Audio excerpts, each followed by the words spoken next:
Welcome to Real Talk with Bobby G, the voice of New York.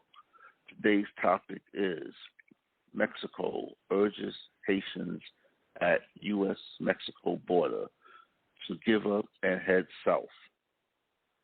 All right. Uh, Ciudad Acuna, Mexico.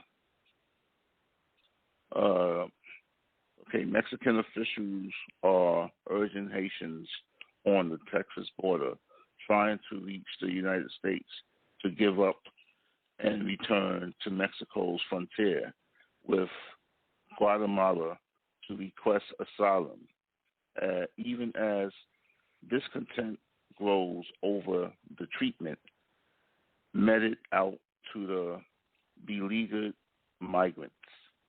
Up to 14,000, mostly Haitians, and were camped just north of the Rio Grande River this month as they attempted to enter the United States, but hundreds retreated to Mexico after U.S. officials began sending planes of people back to Haiti.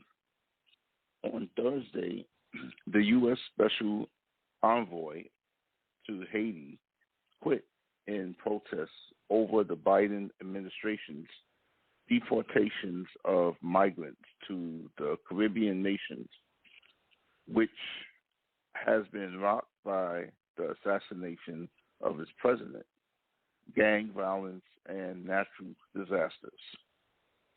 So a lot going on with Haiti and Haitians, man.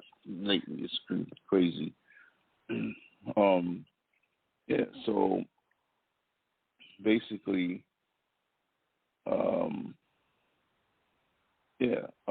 Thursday, the U.S. Special Envoy to Haiti quit in protest.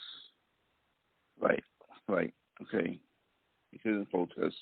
That followed widespread outrage stirred up by images of a U.S. border guard on horseback unfurling a whip-like cord against the migrants near their camp. So basically, they were whipping the migrants with some type of cord or the horse, what they use to steer the horses, the leather straps. Yes.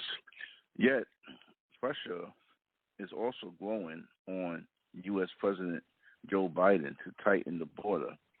Mexico's National Migration Institute, INM, is starting to return migrants to the southern Mexican city of Tapachula so they can file asylum applications there. We're not taking them out of the country. Just a second.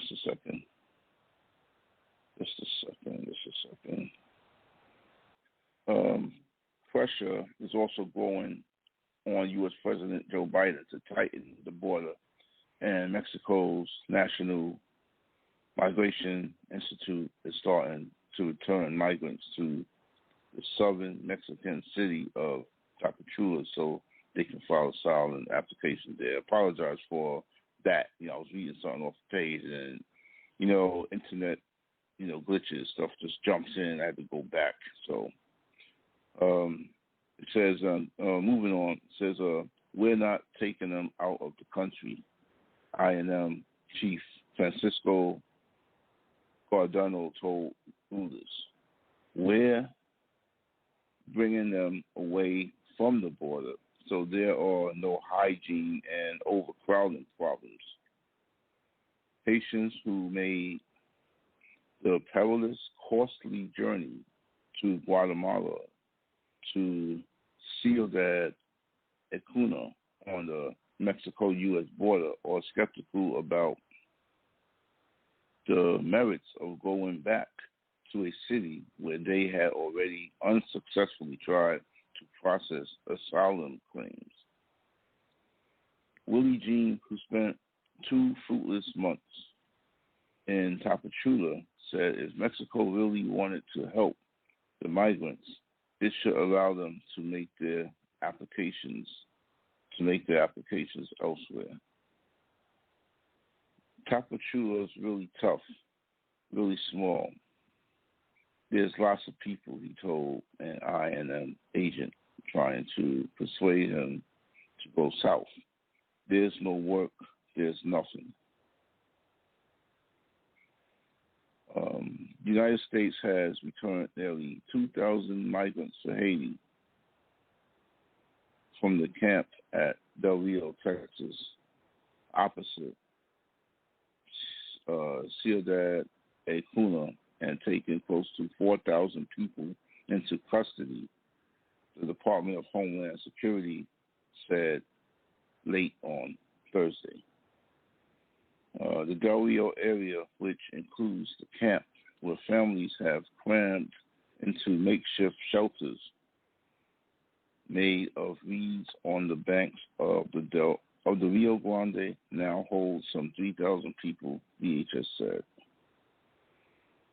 Mexican officials' data shows Haitians are already far less likely to have asylum claims approved in Mexico compared with many nationalities, even if their chances are starting to improve.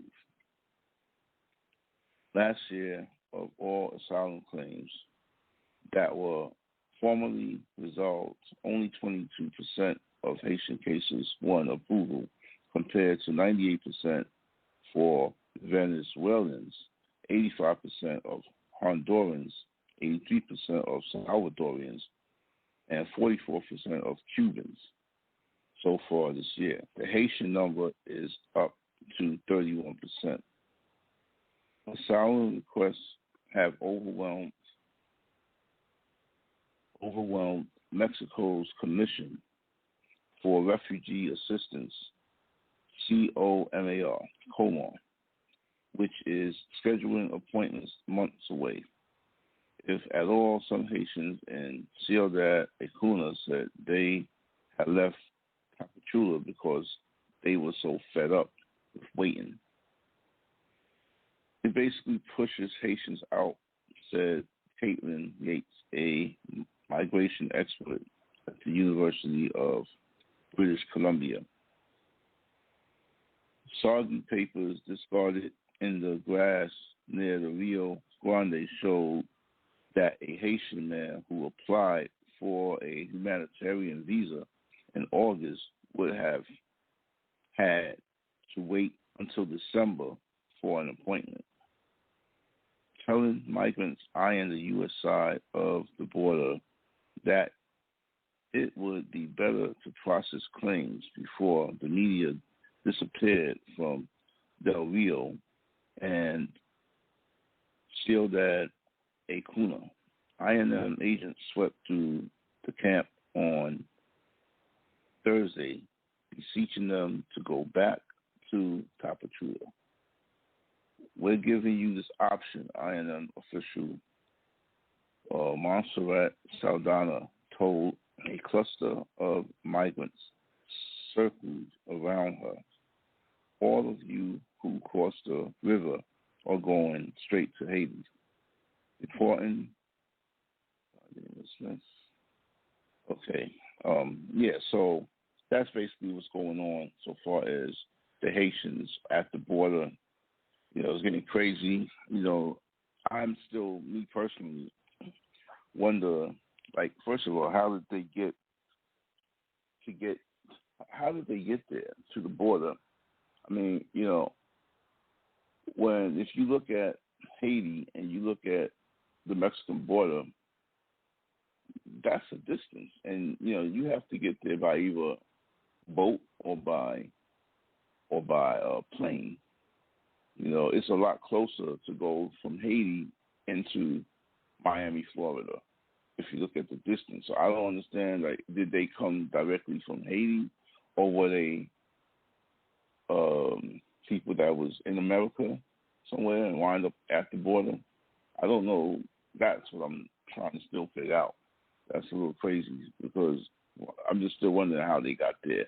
Now, I know maybe I just figured after the earthquake, that they had out there, the disaster, natural disaster they had out there. Like, you know, I guess a lot of people will move to the United States. So, but to to end up over there, like, why would they put there? Why were they taking there? So that's just something that I was just thinking about. But yeah, wish the Haitians, you know, and everyone in Haiti all the best, because it's just been tough times for them with the president being assassinated. You know, and also remember, he didn't want to the V. You know what I'm talking about. He wasn't really with all of that. And then all of a sudden he turns up assassinated. So, and then also natural disaster. You know, some people say natural disasters, man can actually do that now with this machine.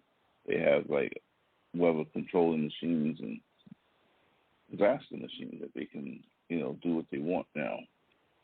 And they're just trying to take over the world. They're trying to play God, you know. But it's with that being said, man, you know, wish them all the best. You know, I just hope that, you know, things will work out for Haitians out in Haiti. They can get help, the help that they need. Because you know, at the end of the day, we are human beings, and we need to help each other, you know, getting the things taken care of, what they need to be taken care of, you know. So basically, yeah, it's tough, man. It's really tough. But so anyway, yeah, the bottom line is, you know, our president, you know, our government, you know, we need to take better care of the border. We need to take care of the guys in Homeland Security and how they treating the you know, the migrants down there. They got to treat them a lot better. You know, people need help, and they need to get the help that they need. You know, and without being whipped like slaves and being detained and taken in and all this stuff, they got to give these guys help. They need to set up something down there to give them help, like, you know, paperwork, give them asylum, something, you know, work it out. But anyway, with that being said, man, look out for new content on YouTube every Sunday. I'll also be on, you know, Real Talk Radio with Tay Real every Tuesday night at 10 p.m. Eastern Time. To listen online, go to It's Real Talk Radio. To listen by phone, call 563-999-3434 at 10 p.m. Eastern. Dial 1 if you wish to speak, or if you don't want to speak, you can just listen in. This week's topic on It's Real Talk Radio would be friends with benefits. Friends with benefits. That's what we'll be talking about on Tuesday night. Friends with benefits. All right. So, yeah, once again, Tuesday night, 10 p.m. All right. Okay. And you can also reach me at BobbyGRealTalk@gmail.com. I'll be releasing new content on YouTube every Sunday. And with that being said, this is Real Talk with Bobby G, the voice of New York, signing off. Peace.